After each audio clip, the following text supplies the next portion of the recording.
नमस्कार, सादर प्रणाम। मैं doctor Om Prakash Mishra, the Sanket lives. देश के उपराष्ट्रपति जगदीप धनखड़ जी की तबीयत अचानक से खराब हो गई और उन्होंने अचानक से अपने पद से इस्तीफा दे दिया। कारण बताया गया, जैसा कि हमने कहा, स्वास्थ्य। I am not feeling better. अब ये स्वास्थ्य शब्द सुनते ही देश के राजनीतिक जानकार मुस्कुराने लगे। मुझे भी मुस्कुराहट आ रही कि ऐसा कैसे हो गया। बंदा सुबह से तो टंच था और अचानक से ऐसे कैसे हो गया। रात में ही तबीयत खराब हो गई। यद्यप हार्ट ब्लड प्रेशर के जो पेशेंट हैं, हार्ट के पेशेंट हैं और धनखड़ जी हार्ट के पेशेंट हैं, एंजियोग्राफी हो चुकी है, तो रात में अचानक से तबीयत खराब होना कोई खास बात नहीं हो सकती है।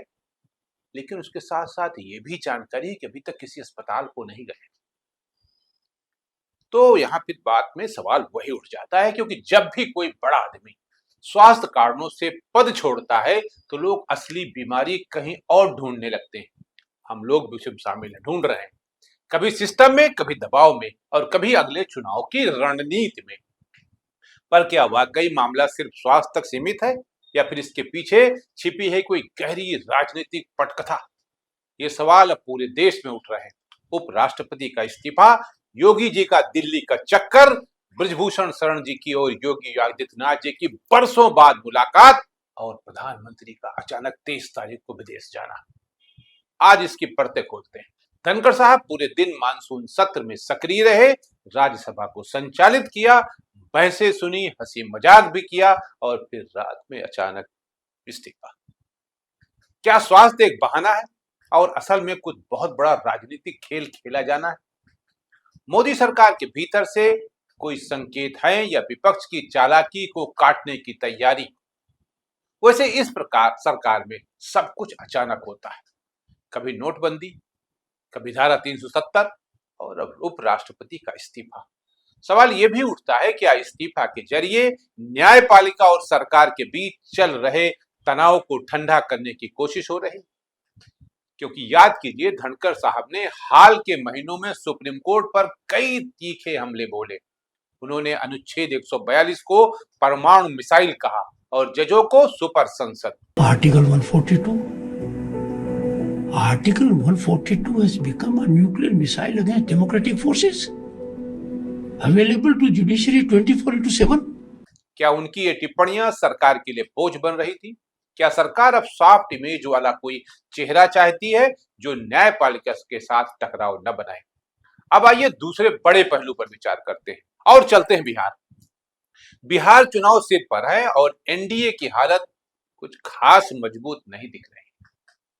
क्या उपराष्ट्रपति का पद खाली की कोशिश की जा रही है कि कोई ऐसा चेहरा लाया जाए जो जातीय और राजनीतिक संतुलन बना दे? दो नाम सामने आ रहे हैं, डॉक्टर हरिवंश और रामनाथ ठाकुर। हरिवंश जी राज्यसभा के उपसभापति हैं और रामनाथ ठाकुर स्वर्गीय कर्पूरी ठाकुर जी के बेटे हैं। दोनों ही नाम बिहार में सामाजिक समीकरण साधने के लिए मुफीद माने जाते हैं। और फिर आता है तीसरा नाम, तीसरा एंगल, और वह है बिहार के मुख्यमंत्री नीतीश कुमार। क्या नीतीश कुमार को उपराष्ट्रपति बनाने का कोई वादा किया गया था? ये चर्चा जोरों पर है। हालांकि एनडीए ने उन्हें फिर से मुख्यमंत्री का चेहरा घोषित कर दिया है। लेकिन अगर राजनीति में सब कुछ वादे के मुताबिक चलता तो क्या मजा रहता। राजनीति में तो कब कौन कहां पहुंच जाए कोई नहीं कह सकता।